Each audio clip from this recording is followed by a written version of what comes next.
Merci beaucoup. Donc c'est un honneur pour moi de vous présenter quelques aspects de ce que la réalité virtuelle et la réalité augmentée vont amener dans le bloc opératoire, mais pas simplement dans le bloc, ce que ces deux composantes vont amener autour du bloc opératoire pour deux objectifs qui sont toujours les mêmes.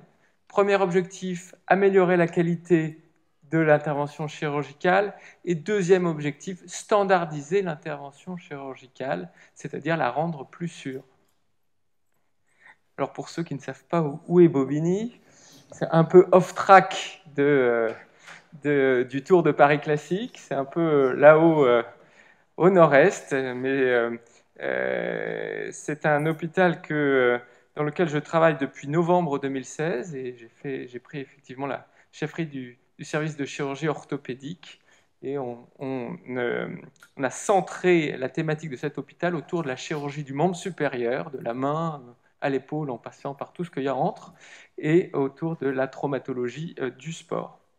Alors on a dit standardiser l'intervention chirurgicale parce que on peut faire un parallèle entre la chirurgie et l'aviation. Tout le monde ici a pris l'avion. Qui a choisi son pilote d'avion? Évidemment, personne, parce que vous savez que le pilote a dans son cockpit une technologie qui lui permet de sécuriser le vol, d'atterrir, de décoller normalement à peu près sans risque, ou en tout cas en gommant les risques dus aux erreurs humaines. On n'est plus à l'époque de Saint-Exupéry. Alors évidemment, parfois on peut se dire qu'il faudrait peut-être choisir son pilote d'avion. Vous savez que nous sommes dans la révolution, en plein dans la révolution du numérique. Alors quand je dis en plein, ce n'est pas tout à fait vrai. On est au début de la révolution du numérique. Et la révolution, comme toute révolution, hein, ça évolue pas linéairement, ça évolue de façon exponentielle. Alors elle a commencé finalement, il faut toujours donner une date, dans les années 80, on va dire, avec l'ordinateur pour tous. Et puis elle a pris un petit coup d'accélérateur avec Internet en 2000, avec le smartphone en 2007, et depuis 2014-2015, on est à l'ère du boost de la révolution numérique autour de la réalité virtuelle et de la réalité augmentée. Évidemment, on voit poindre du doigt tous les progrès en lien avec l'intelligence artificielle qui vont décupler le potentiel de ces technologies de réalité virtuelle et réalité augmentée. On va les définir parce qu'elles sont peut-être pas elles sont peut-être un peu vagues dans votre esprit. Alors, vous savez, quand on est chirurgien, on aime bien être méthodique, classer les choses, et quand on parle de révolution du numérique en médecine, finalement, ça implique plein de domaines. Donc, on va essayer d'éclaircir tout ça. Il y a, on va dire, 5 domaines. Il y a un sixième domaine qui est le patient partenaire, mais on n'en parlera pas, on va pas tout mélanger. Donc les 5 domaines, c'est quoi? C'est la télémédecine. La télémédecine, c'est très important, hein. C'est pas simplement faire une consultation à distance. C'est bientôt, vous allez pouvoir consulter votre médecin pour une angine sur Internet. Vous allez lui donner vos données, des données via des outils connectés de votre état de santé. Il va vous donner le traitement up-to-date. Normalement, un généraliste, pour qu'il se tienne au courant de la littérature médicale, il faudrait qu'il lise 450 heures par semaine, ce qui est évidemment impossible, mais l'ordinateur peut-être pourra le faire. Donc la télémédecine, c'est vraiment quelque chose d'important. Deuxième domaine, c'est les big data.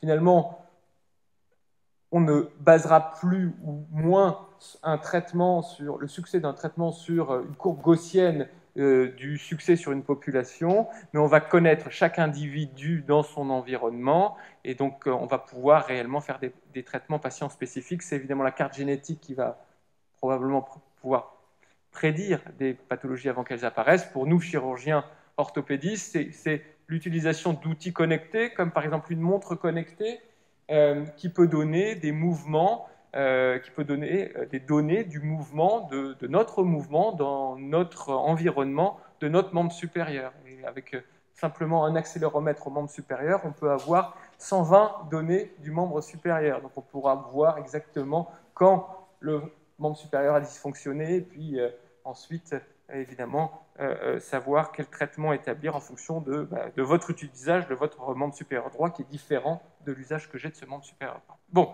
on va passer rapidement. Il y a évidemment le patient augmenté, c'est extraordinaire. La technologie qui va pouvoir pallier les défaillances d'organes, c'est le cœur artificiel, c'est CARMAT. Pour nous, chirurgiens du membre supérieur, c'est la main bionique, celle de Star Wars, on n'en est pas très très loin. Et deux domaines qui m'intéressent plus, parce que c'est les deux domaines qui sont le plus fortement impactés par la réalité virtuelle et la réalité augmentée, qui sont la simulation et le chirurgien augmenté. On va en parler. Alors, la fondation de la PHP est jeune, et moi, quand j'ai commencé à m'intéresser à la réalité virtuelle, c'était en 2014, elle n'existait pas encore.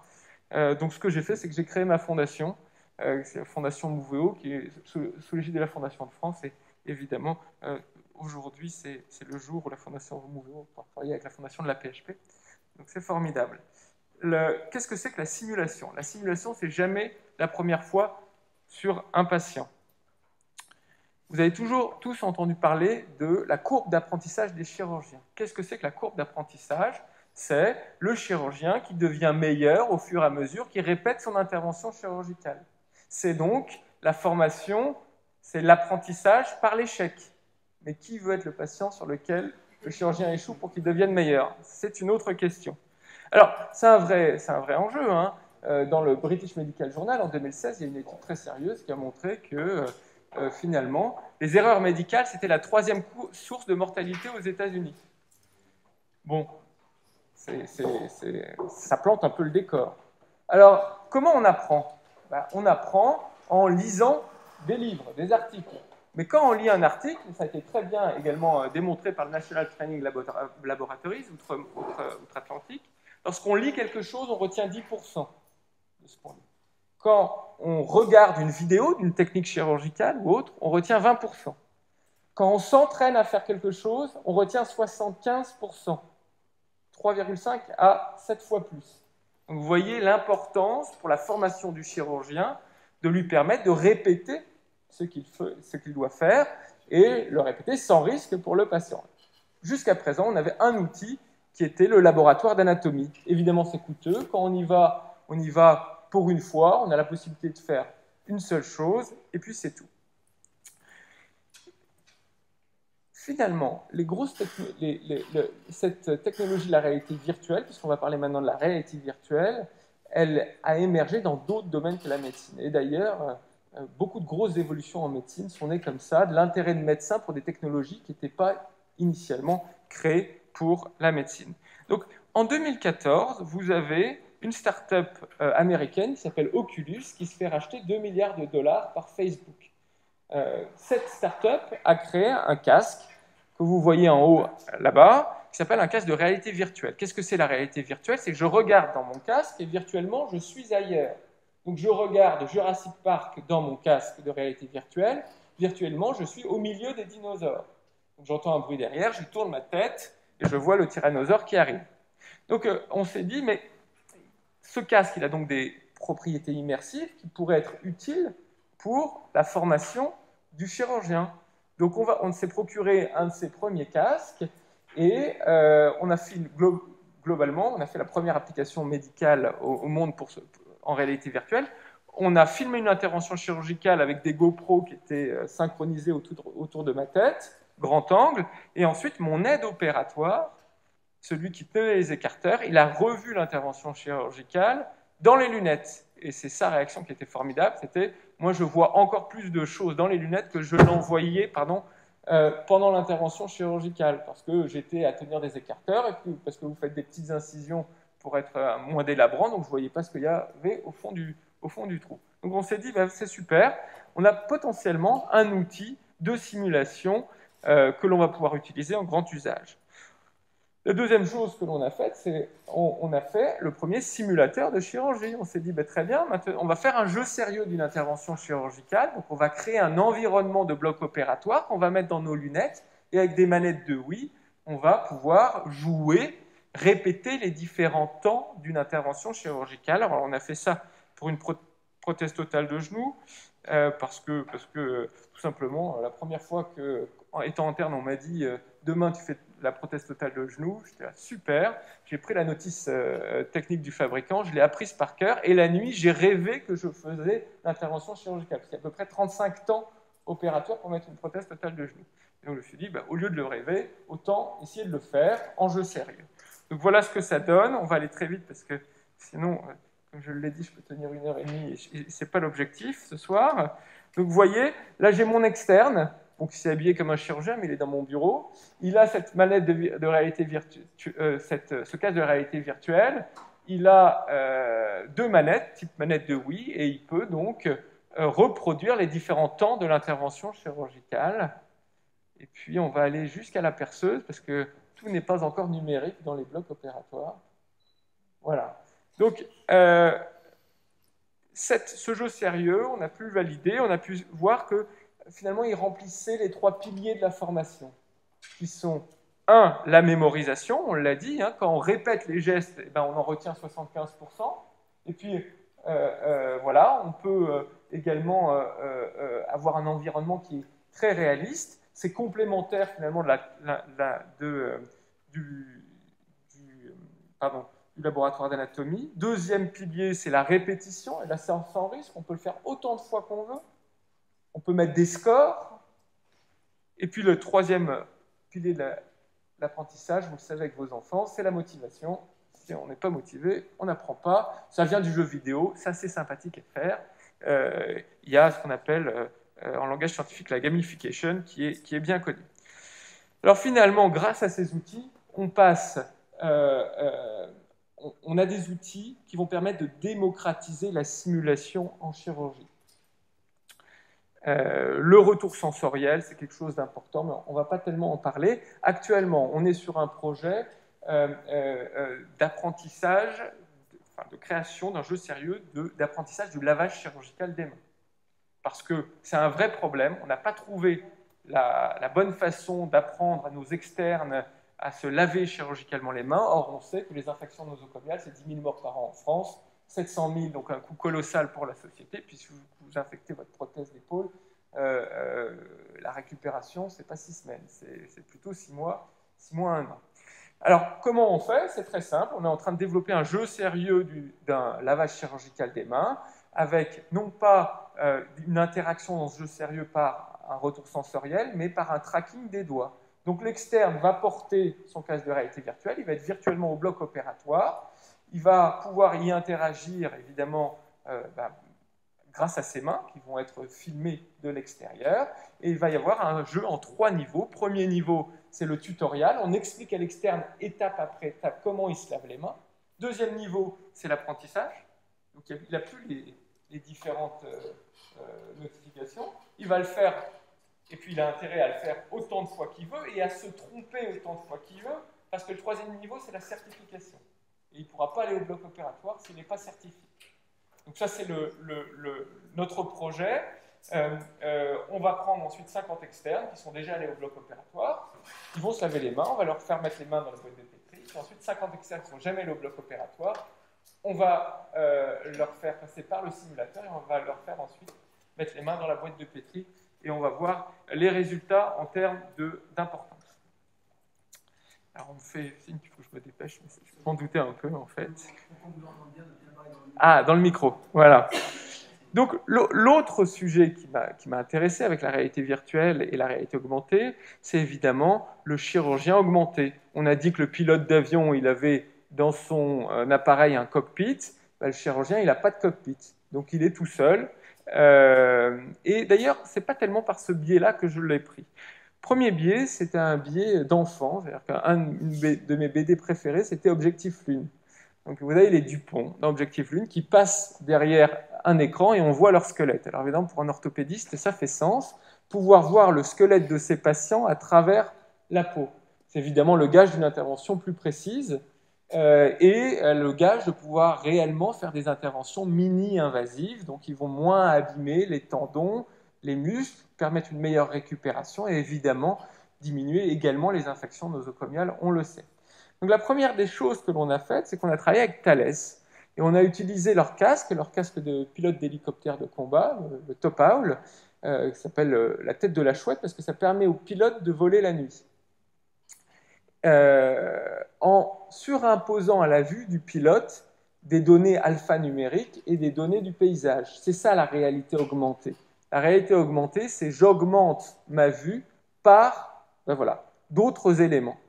Mes sens sont augmentés. Et vous avez, alors évidemment, on n'a pas pu amener, et fort heureusement, un cadavre du laboratoire d'anatomie dans les locaux de chez Thales. Donc on a pris un jambon de Bayonne, c'est nettement plus pratique. On l'a passé au scanner et on a fait notre petite démo pour voir ce que ça donnait. Ça, c'était en 2016. Alors, on va passer rapidement la vidéo et juste on va... Voilà ce que ça donne en termes d'image à travers le casque. On voit en 3D où est le squelette du jambon par rapport au jambon. On peut même y changer un peu les contrastes pour voir les différents contours. Et finalement, vous montrer une vidéo comme ça à tout orthopédiste, il vous dit, mais moi, je veux ça demain dans mon bloc opératoire.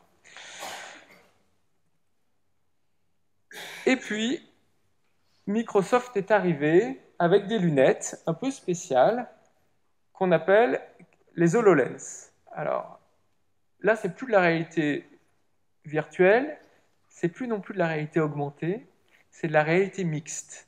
Pourquoi? Je vais vous expliquer pourquoi. Parce que ces lunettes, en fait, c'est un ordinateur.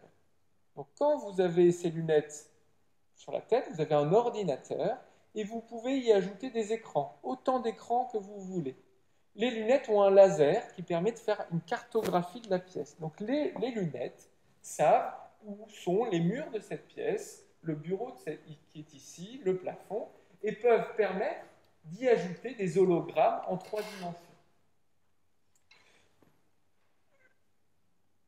Les lunettes ont également toutes les fonctionnalités d'un ordinateur, avec des moteurs d'intelligence artificielle qui permettent de correspondre avec sa lunette, avec son ordinateur, non pas par un clavier d'ordinateur, mais par des simples gestes, ou alors par simple commande vocale. Alors évidemment, quand HoloLens a proposé sa première version, c'est-à-dire il y a quelques mois, on s'en est vite procuré une, et on s'est dit, ben voilà, on a enfin, nous, le chirurgien, le cockpit dont on avait besoin. Et puis, c'est quand même beaucoup plus développé que notre casque top-out de pilote d'hélicoptère de combat. Alors, pour ceux qui ne l'ont pas vu, je vais vous montrer cette petite vidéo qui a été faite par Microsoft et qui explique un petit peu ce qu'on a fait. Puis ensuite, si j'ai... après, on va conclure, je pense, parce qu'on est largement hors délai. Ah oui, mais il n'y a pas de son. Alors, du coup, puisqu'il n'y a pas de son, je vais vous montrer simplement. Donc, hop, on va passer le blabla. Voilà. Donc, vous voyez, là, je suis au bloc opératoire, j'ai mes lunettes, je suis habillé de façon parfaitement stérile, et je peux aller piocher l'imagerie 3D du patient, mon squelette, que je vais pouvoir surimposer et le bouger où je veux dans ma pièce, et le surimposer, évidemment, à la vue, à ma vue. Alors, on va faire une petite démo, là, si ça marche, avant de conclure. Je vais vous montrer ce qu'on peut rajouter ici dans cette pièce. Évidemment, on ne va pas chercher les images 3D du patient, mais voilà. Toujours l'effet démo, hein, ça prend toujours quelques secondes en plus.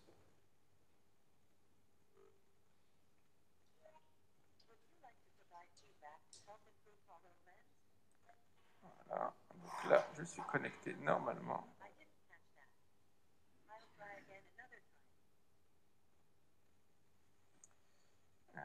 Voilà, hop, normalement.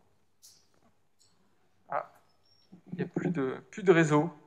C'est l'effet démo. Toujours comme ça. Évidemment, ça a été testé il y a à peu près 20 minutes et ça fonctionnait. Extrêmement bien.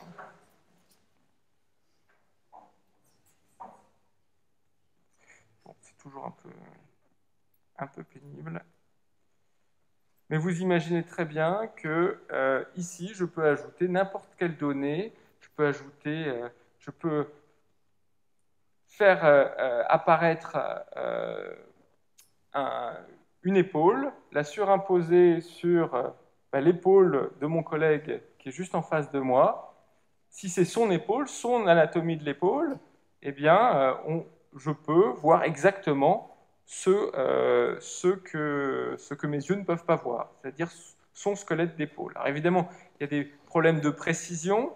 Ce que l'on a fait le 5 décembre, c'est faire apparaître simplement l'anatomie 3D du patient, la planification du geste et la technique opératoire, mais on peut imaginer, c'est ce qu'on est en train de faire, augmenter ce cockpit, évidemment implémenter ce cockpit et faire des applications, non pas simplement pour la chirurgie de l'épaule, mais pour l'ensemble des techniques de chirurgie du membre supérieur. Voilà. Je suis un petit peu désolé que la démo n'ait pas marché, mais évidemment disponible pour toute question.